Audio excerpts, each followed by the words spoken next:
France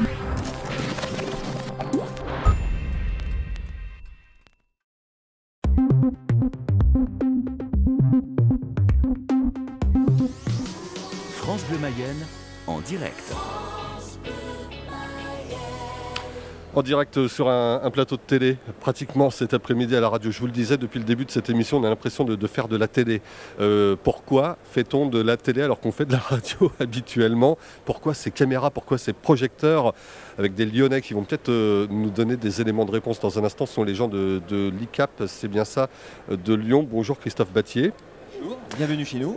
Bienvenue aussi à la radio finalement, mais sur votre plateau de télé. Le grand public pourra s'amuser à faire de la télévision. Pourquoi on est là sur ce plateau de télé d'ailleurs aujourd'hui? En fait, on a un studio virtuel et on se déplace comme ça.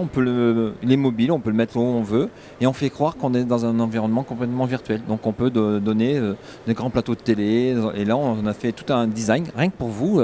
C'est gentil. France Bleu Mayenne, vous avez fait votre plateau télé à vous, donc vous pourrez repartir avec. Là, on est en train de tourner, de capter, et on va tout mettre sur YouTube. Ah, on pourra se voir en plus sur YouTube. Voilà. Cette vidéo que vous entendez à la radio cet après-midi sur France Bleu Mayenne, vous pourrez la visionner autant de fois que vous voudrez sur YouTube. À partir de ce soir, on aurait pu, si on avait un peu plus de débit, on aurait pu la mettre tout de suite, mais voilà. Bon, ce soir, alors, on la mettra. pour remettre un petit peu des images là-dessus, nous sommes devant un fond gris, Oui. mais on apparaît sur un écran de télévision, puisque les caméras sont là, dans un décor. Dans un décor virtuel si on était en train qu'on a de présenter dessiné avant. un journal télévisé. Tout à fait, et comme ça on peut mixer les caméras, on peut remettre des écrans virtuels, on peut afficher plein de choses. Et donc nous on utilise ça pour les profs, par exemple, et en plus c'est 3D.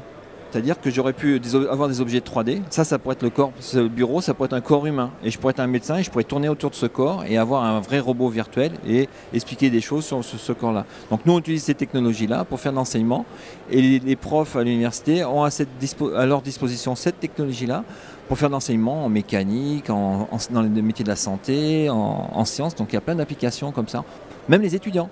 De plus en plus de profs demandent aux étudiants d'apprendre à parler, d'apprendre à connaître leur matière.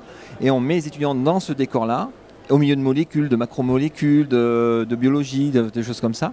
Et c'est sur les étudiants qui font des petites séquences courtes qu'on met sur nos serveurs à nous, ou même parfois sur YouTube, où les étudiants doivent faire, au lieu de faire un rapport de plusieurs pages, ils doivent faire une séquence de 3 minutes sur un acide aminé, sur une molécule, des choses comme ça.